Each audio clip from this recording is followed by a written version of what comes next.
Once the talk of the auto industry, enthusiasm amongst critics and the buying public alike has really waned for the Scion brand over the past couple of years.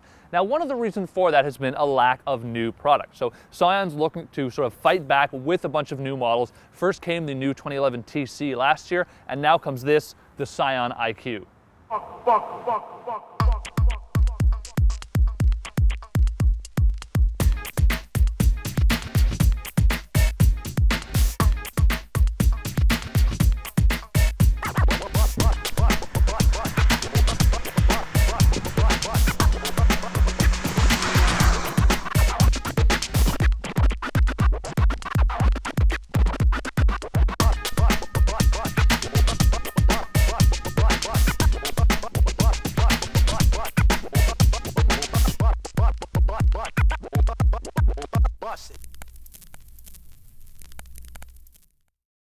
Touted to be the world's smallest four-seater car, it also holds the unique distinction of being the most fuel-efficient non-hybrid on the market.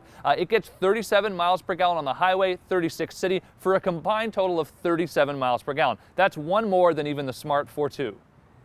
Powering the car is an all-new and very tiny 1.3-liter engine. It makes 94 horsepower and 89 foot-pounds of torque, and I think the car's battery might actually be bigger.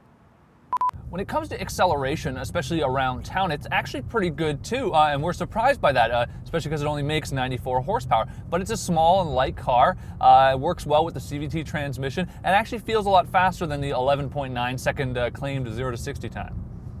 Along with an easy-to-park size, one of the other great advantages of the IQ is that it has a really tight turning radius. It's actually 12.9 feet. That's what Scion claims.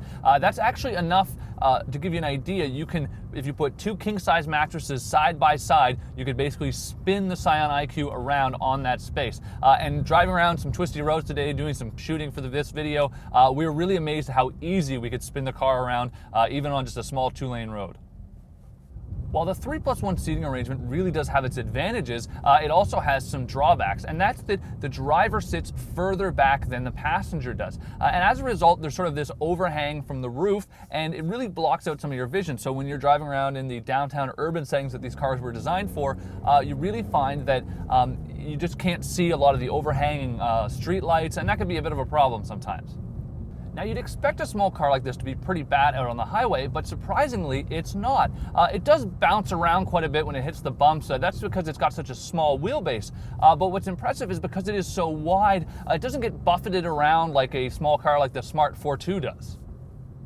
At 10 feet long, it's actually about a foot longer than a Smart 4.2, and unlike that car, which only has room for two, this actually has seating for four. Toyota actually calls it a 3+1, and it's a strange configuration in here. There are two front seats, with the passenger seat actually a little bit ahead of the driver's seat, and that makes room for a full-size adult like myself to sit behind the passenger. And there's actually enough room I could sit in the seat ahead of there for two 6-foot-tall adult males, which is really surprising. This seat, however, is the +1, and that's because there's really only room for a baby or a child seat once you've got the driver's seat all the way back. If you do want to have any cargo room, however, you're going to have to drop the two back seats, and then you've got about 16.5 cubic inches, which is fine, but again, then it's just a two-seater.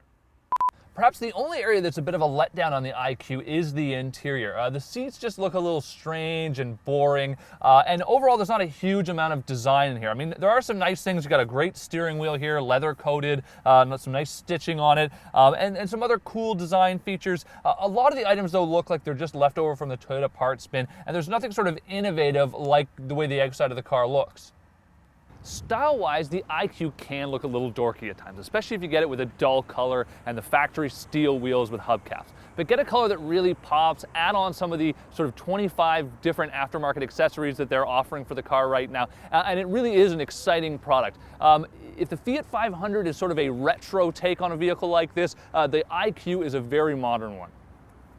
Scion boss Jack Hollis described this as so much more car than a smart car, and for $3,000 more, it should be. The car retails for $15,265, and that's not cheap. If you look at a lot of competitive cars, even Toyota's Corolla is only $15,900, and you can get a Yaris for just a little over $13,000 bucks. And considering that price, our complaints about the interior are all the more justified.